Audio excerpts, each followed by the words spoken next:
جو لوگ کہتے ہیں امام حسین کربلا میں کیوں گئے، میں کہتی ہوں امام حسین حضور صلی اللہ علیہ وسلم کی گود کے پالے ہوئے تھے، کمزور ایمان والے نہیں تھے کہ دل میں ہی کڑتے رہتے اور ظلم اور جبر اور ناانصافی کو ہاتھ اور زبان سے نہ روکتے۔ حضرت امام حسین رضی اللہ تعالیٰ عنہ کے خطبے دیکھے، قدم قدم پر خطبے دیے ہیں۔ فرمایا میں سیر سپاٹے کے لیے نہیں جا رہا، نہ تخت و تاج کے لیے جا رہا ہوں، اپنے نانا کی امت کی اصلاح کے لیے جا رہا ہوں۔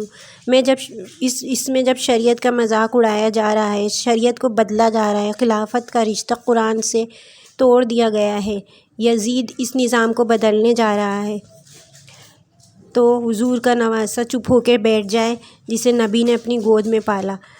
امام حسین رضی اللہ تعالیٰ عنہ ایسا نہیں ہونے دیں گے۔